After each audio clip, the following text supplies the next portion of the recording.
Morning, everyone. My name is Daniel Rodriguez, Food Pantry Coordinator and Shelter Coordinator. Today I'll be talking about our Saviour Center Food Pantry. Can everybody hear me better? Sorry about that. Hope everyone's having a good morning and enjoying their meal. Like I mentioned, my name is Daniel Rodriguez. I'm the Food Pantry Coordinator and the Shelter Coordinator at our Saviour Center. Today I'll be taking a few moments to talk about our Saviour Center Food Pantry.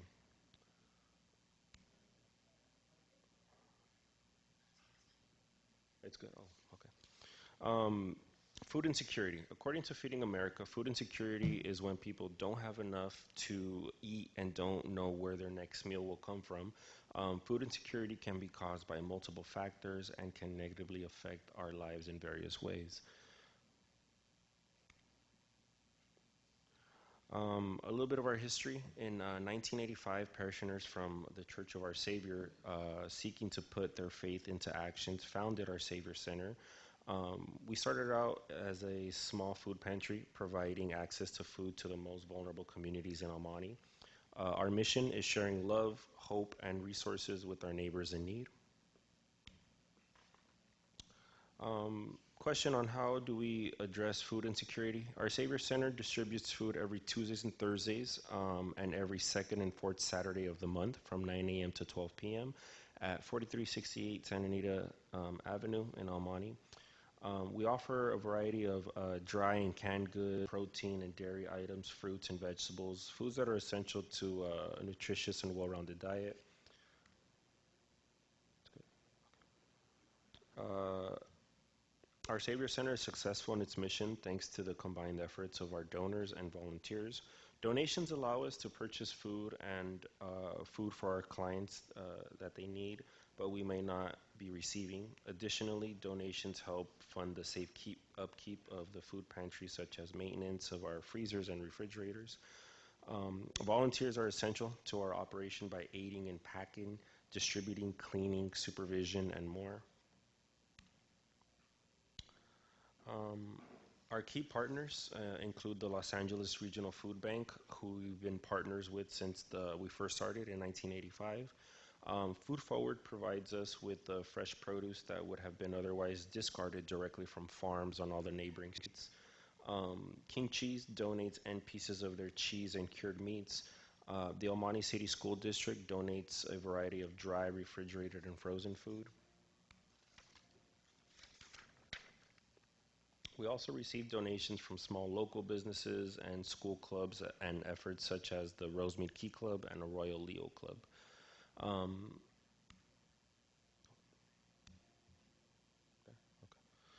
Food distribution.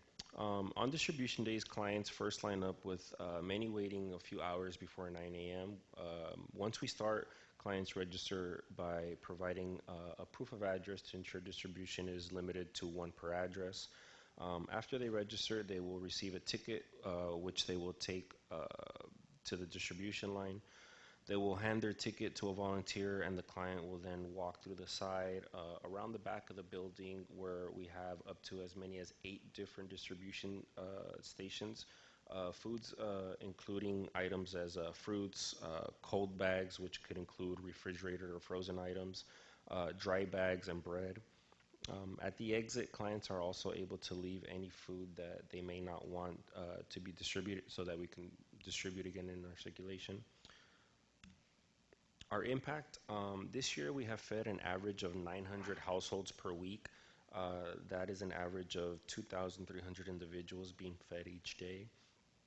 So far in 2026, we have fed a total of 26,685. We're at about halfway through the year. Households and 68,968 individuals, and mobilized 1,848 volunteers for a total of 6,656 volunteer hours. Some hours being for different various either hours for community service or just to help out. 58.1% of our clients are Hispanic or Latino, and 37% are Asian. More than half of our clients are over the age of 60. Many of them only have limited or no income to cover their housing and food. Um, How you can help? Uh, there are many ways that you can help at the food pantry. Volunteer work includes pack. There are many ways that you can help at the food pantry. Volunteer work includes packing, distributing, cleaning, and more. Sharing our resources who need them and share our needs with those who are able to help. Donate. We accept many donations, including food, toiletries, and miscellaneous items. There are a few examples of what we accept, such as dried goods, protein items, toiletry, and blankets. Donating funds allows us to fund items necessary to keep the food pantry operating, such as staff overhead and equipment maintenance.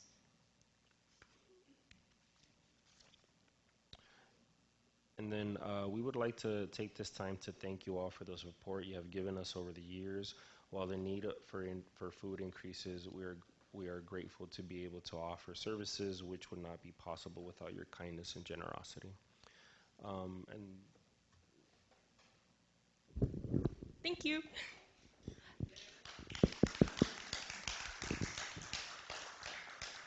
Before we open up to questions, I want to introduce our staff that are helping us here today, just real quick. Of course, you guys just met Danny. He's our, of course, food pantry and shelter coordinator. If you don't know, we also run an emergency temporary shelter.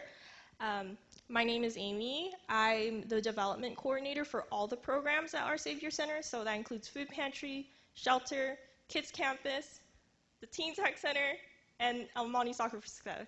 I have to remember all that. This is Miss Bolin Yi. She's our caseworker. She speaks, how many languages? She speaks like 7 languages. It's crazy. Miss Felipa, she is a staff at the food pantry. She's also helped made a lot of this wonderful food that you're eating today. She's one of the best cooks I have ever met. And, oh, sorry, go ahead. And real quick, Miss Maria, she's actually not a staff, she's a volunteer. She comes almost 3 times a week helping us, oh, sorry, 4 times a week. She comes 4 times a week helping us pack food, distribute them. She's been a wonderful resource, and she's also one of the best cooks I have also ever met. At this time, we're going to open this up to questions. I'm going to let Danny lead it. Uh, but yeah, and then I will jump in from time to time, of course.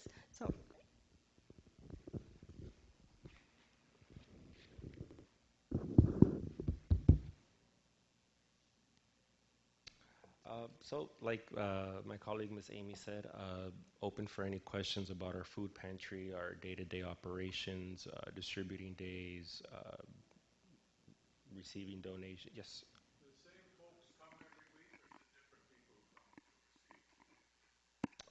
For the most part, it is a big number of the same ones coming week in, week out.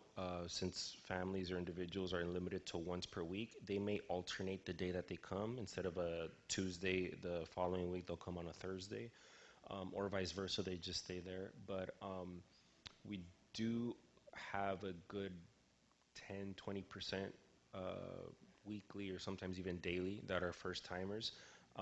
Main reason how we can see is always when somebody comes in, they're a little lost or they don't know where to go, so they'll say it's a first time. But for the most part, yes, week in, week out, our clients are coming in for the full 12 months.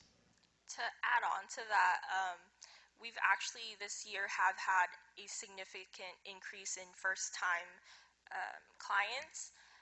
They've just come to us telling us how hard it's been for them to find food to afford it. And so we've sort of become a resource, especially for those who rely on SNAP benefits. There's only so much they could do with $200 to $300 in a month, and especially at the end of the month when that money runs thin, they come to us seeking for help. So. Yes. Somebody qualified to get the food, what do they do? So LARF provides us with a ratio of members per family and a limit or a cap on their total income. We ask for a proof of income for once per year. That might either be of check stub collections, government assistance, or a combination of the two. Um, and with their valid ID. So we do reference each family or each household to one address. Um, Also expanding on that as well, LARP does give us a income ratio that we try to enforce, but at the end of the day, we try not to say no. Um, we never know just because they might be making money. You never really know what kind of situation someone's being put in. So if we're able to, especially with the other resources we have, we try to give them as much food as we can, if as we're able, as the grants allow. Yeah, there's usually some that might come in and don't qualify, or some that come in and are missing items. We always just try to hand them with what we call a life bag, or some of the possible excess food for the day, which we would have to put away to not go to waste. That way, they don't have an empty trip to our site. Like Miss Amy said, that we try not to say no to anybody. So when we have more than enough, we'll distribute to those that are there. And then those that are coming in that are registering that have qualified, we make sure that they get what they're going to take. Hi, I don't actually have a question. I have a comment. I just recently found out as a retired person that with my insurance, I have Medicare and Scan, that I'm actually allotted a certain amount of over-the-counter medicines or food a month. Do many of your client are do do you does anybody understand, that's retired? Do they know that? I wonder if they have insurance, if they know that they get a food allowance. That's a very, very good topic. A big majority do, and then there's also a vast majority that might not be as informed, might not have such insurance. So in that certain area, we're always trying to either direct them where they can get informed, or let them know where they're able to receive some of those services. Yeah, because it's amazing. I didn't know for the longest time. And then somebody at the grocery store said, you could use that for food. And I'm like, really? Yeah, and a lot of our clients aren't informed or don't know about this. So a lot of times, the short time in which they're lined up, we're distributing items. We're having a small conversation just like right now about it. So we Yeah. might be able to inform a handful that are nearby. Or if we see that it's something that greatly impacts the majority of our demographic, we'll do our best to have different flyers with that information or resources if possible, and passing it out as we distribute so that families or individuals don't just receive a ticket to receive their food, but any other information or resources that can help out. Yes, sir.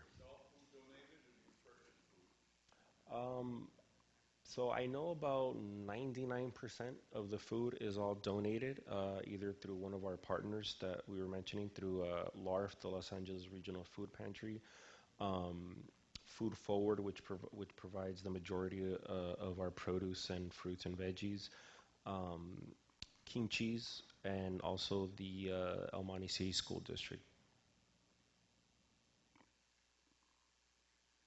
Anyone else? Yes, sir. Yeah, thank you for coming today, and thank you for the good breakfast. That was great. I wanted to ask you a question. In the course of somebody coming for food, and they mention that they have some urgent issue, like housing or maybe domestic violence or a number of other things, how would you be able to respond to that?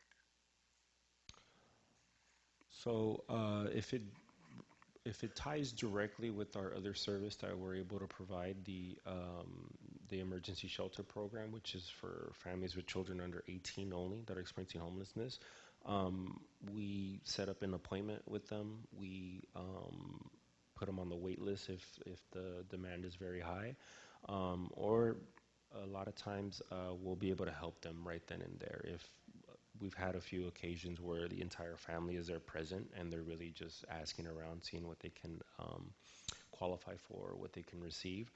Um, when it comes to things that are not directly tied with the services that we can provide, we try to give them as many links or resources that they haven't already used.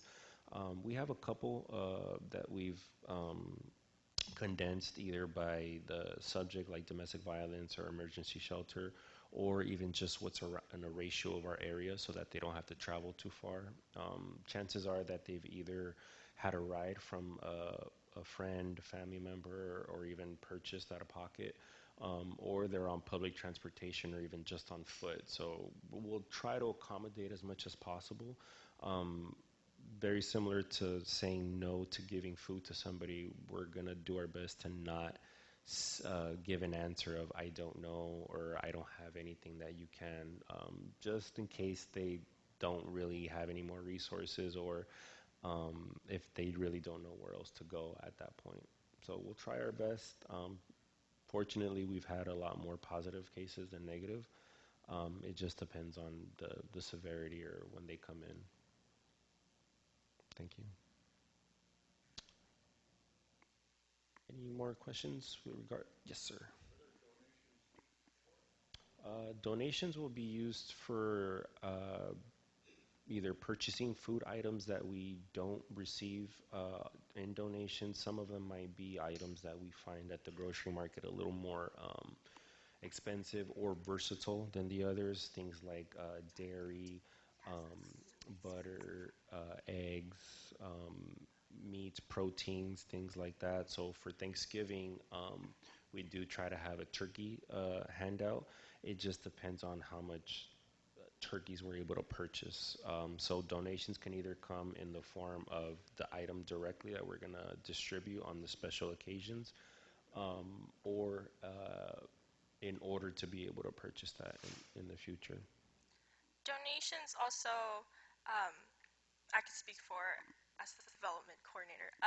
A lot of the donations primarily go to purchasing food, especially for things like like he mentioned, our Thanksgiving meal distributions. But we also use many of our donated funds for overhead costs. It takes a lot of money to run a food pantry as big as ours. We were listed the sixth largest food pantry in Los Angeles County, and which is great because that means we're doing good, but it is difficult sometimes because it means that's a lot of demand coming from us. So having funds coming in, it helps us fund overhead, but also equipment costs. Those fridges cost money to run and to keep well operated. Those pallet jacks, oh my goodness, they're crazy. Yes. But yes, food, maintenance, equipment, and then, sure, did you have a question? Roughly, what percentage of the food that you distribute comes from the Los Angeles Regional Food Bank? Uh, how do they apportion it to you? And what does it consist of generally? I would say a good 80 to 90% is what we receive from LAR, from the Los Angeles Regional Food Bank, and they cover all of the 5 food groups. So it might be all of those 5 food groups in dry goods, refrigerated goods, or frozen goods. It just depends what is available at the time, or what they have also to be able to distribute to different food pantries. Sorry, questions? Okay. If I can close this off. Yes, ma'am. Um, sorry. I also did want to mention before we close off for questions, we were recently in May awarded the California Nonprofit of the Year for 2026 by Assembly Member Mike Fong. This is such a amazing, thank you. This is really, it's such an honor to be recognized at a state level, the work that we're doing here in Los Angeles. And as amazing as it is for us, I want to just emphasize that none of this would be possible without your support. Um, this is about I'm about a year and a half into this position, and I'm starting to recognize faces, and just being able to see your faces at events sorry, at events to support us. It's wonderful to be able to see the faces that make this possible. I know people always talk about, oh, donations this, donations that, but it goes beyond that. And I just want to say thank you guys so much for believing in us and trusting us as your ministry, and that this honor is as much yours as it is ours. So thank you. Also, on that note, on September 12th, we are actually celebrating 20 years at Doris Dan Kids Campus. That's our after-school youth programming, and that's where our new Best Buy Teen Tech Center is currently located. We're celebrating 20 years of service to the youth of El Monte, and if you guys are interested, we would love to celebrate it with you. We've left invitations. If you would like help registering or RSVPing, please feel free to call me, email me. My information is on that card. Or if anything, I could do it for you right now, if I'm able. Yeah, if the internet is amicable. But yeah, thank you so much.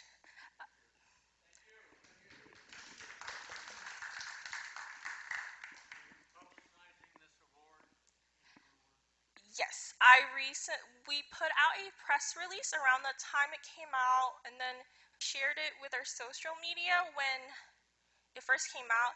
This upcoming newsletter, it is front page. So yes, and I remember some people said they were having a difficult time opening it. We fixed it. We fixed the newsletter problem. Yeah, thank you guys so much. We still have some food if you guys would like to come for seconds, of course.